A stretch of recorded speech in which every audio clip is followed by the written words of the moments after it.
ബിബിൻ്റെ വക സ്പെഷ്യൽ റെസിപ്പിയാണ്. അപ്പോൾ ഇതെന്തൊക്കെയാണെന്ന് പറഞ്ഞേ. ഇതെന്താണ്?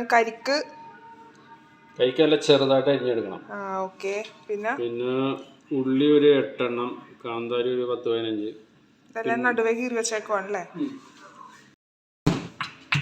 എന്തൊക്കെയാ ചതക്കണേന്ന്? പിന്നെ ഇഞ്ചിയും വെളുത്തുള്ളിയും ചതക്കണം. ഒരു 4 വെളുത്തുള്ളി, ഒരു ചെറിയ അത്യാവശ്യം ഒരു വലിപ്പം ഉള്ള ഒരു ഇഞ്ചി കഷ്ണം.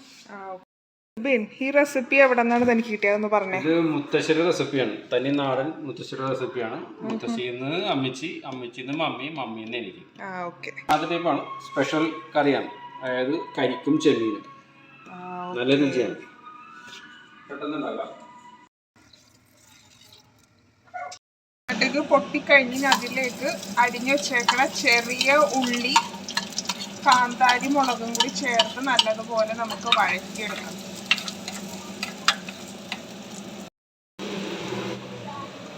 ഉപ്പ് ചേർക്കണ വഴയാൻ കുറച്ച്.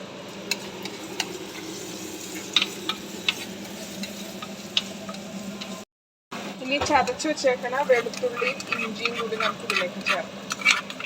പച്ചമണം മാറുന്ന വരെ നമുക്ക് നല്ലതുപോലെ ഒന്ന് വഴറ്റിയെടുക്കാം. ഇപ്പം നല്ലപോലെ വഴഞ്ഞു വന്നിട്ടുണ്ട്. ഇനി നമുക്ക് അടുത്തത് മസാല ചേർക്കാം. മഞ്ഞൾപ്പൊടി എത്രയും ചേർക്കണം? 3/4 സ്പൂൺ മഞ്ഞൾപ്പൊടി ചേർത്ത് 2 ടീസ്പൂൺ മുളക് പൊടി ചേർത്ത്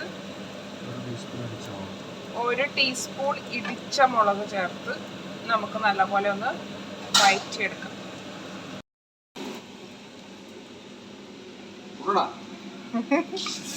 അവനിവിടെ അടുക്കളയിൽ കുക്കിംഗ് നടത്തുമ്പോൾ അവൻ ഇങ്ങനെ വന്ന് നമ്മളെ നോക്കാം. എന്താണ് അമ്മാണോന്നറിയാം.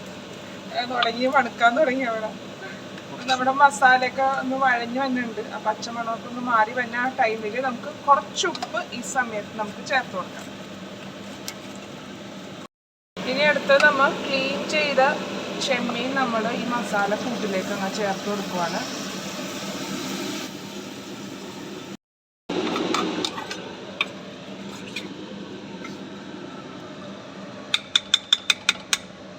നമ്മുടെ ചെമ്മീനൊന്ന് വേവാൻ വേണ്ടി നമുക്കൊന്ന് മൂടി വെക്കാം. ഇപ്പോൾ വെള്ളം ഇറങ്ങി തുടങ്ങി കഴിഞ്ഞു. ചെറുതായിട്ട് ചെമ്മീൻ വെന്ത് തുടങ്ങിയിട്ടുണ്ട്. ഈ സമയത്ത് നമ്മൾ കറിവേപ്പില ചേർത്ത് കൊടുക്കണം.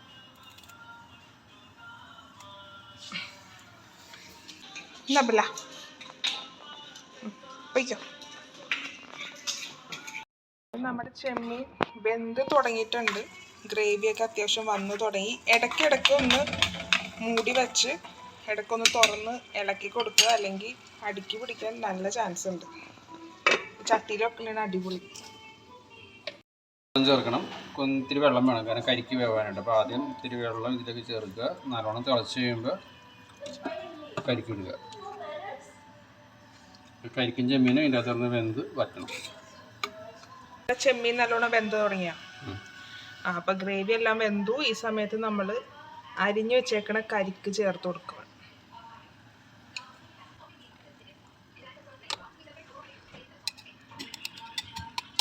നമ്മുടെ കരിക്കെല്ലാം ചേർത്ത് കൊടുത്ത് ഗ്രേവി ആയിട്ട് യോജിപ്പിച്ച് വെച്ചിട്ടുണ്ട്. കരിക്ക് എപ്പോഴും ഇങ്ങനെ വേണം ചേർക്കാൻ, അല്ലേ ബിബി? ഇതിൽ കിടന്ന് വേകണം. അപ്പോഴാണ് ചെമ്മീനിൽ കരിക്കിൻ്റെ ടേസ്റ്റ്, കരിക്കിന് ചെമ്മീൻ്റെ ടേസ്റ്റ് കിട്ടുക.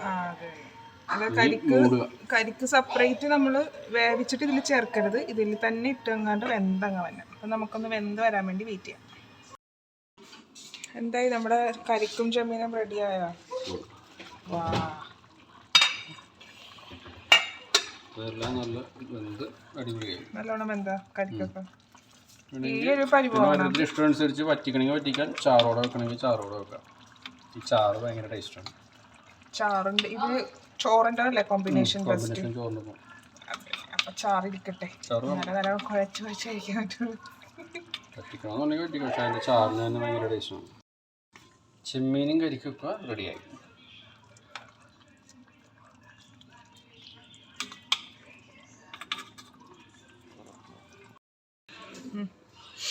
ഇത് ഇന്ന് തന്നെ തീർക്കാണ്ട് ഒരു ദിവസം കൂടി കഴിഞ്ഞിട്ട് നാളെ ഒന്നും കൂടി ചൂടാക്കി കഴിച്ചാൽ ഇടിവട്ടാണ്. ഒരു ദിവസം കൂടി ഇരുന്നാൽ ഭയങ്കര ടേസ്റ്റാണ്. പിന്നെ ഇതിൻ്റെ ചട്ടിയിൽ ചോറ് ഉപ്പും വെളിച്ചെണ്ണ ഇട്ട് കഴിക്കുക. സഹിക്കാൻ പറ്റില്ല, അത്ര ടേസ്റ്റാണ്. അത്ര ടേസ്റ്റ്. അല്ലെങ്കിലും ചട്ടിയിൽ ചോറും കുറച്ച് ഉപ്പും വെളിച്ചെണ്ണയും ഈ ഒരു കറിയൊക്കെ കുറച്ച് ഭാഗം ഒരു കുറച്ച് കറി വെക്കുക, ബാക്കി അതിൻ്റെ ഉപ്പും വെളിച്ചെണ്ണ ചോറ് പരട്ടിയെടുക്കുക. ലോകത്ത് ഒരു ഭക്ഷണത്തിന് ടേസ്റ്റ് കിട്ടില്ല, അത്രയ്ക്ക് ടേസ്റ്റാണ്. പണ്ടത്തെ മുത്തശ്ശിമാരുണ്ടാക്കി തന്നെ സാധനമാണ് പോലെ. മുത്തശ്ശിയൊക്കെ കൈപ്പുണ്യമാണ്. ഇപ്പം നമ്മുടെ കരിക്കും ചെമ്മീനും ഇവിടെ റെഡി ആയിട്ടുണ്ട്. അപ്പോൾ ഞങ്ങൾ ഡിന്നർ കഴിക്കാൻ പോകുന്നതാണ്. ചോറിൻ്റെ ഒക്കെ ഒപ്പം നല്ല അടിപൊളി കോമ്പിനേഷനാണ്. ഇനി ഇതിൻ്റെ ഒപ്പം ഒരു സംഭവം കൂടി വേണം, അതായത് മുട്ട പൊരിച്ചത്. മുട്ട പൊരിച്ചതും കൂടി ഉണ്ടെങ്കിൽ അടിപൊളിയായി.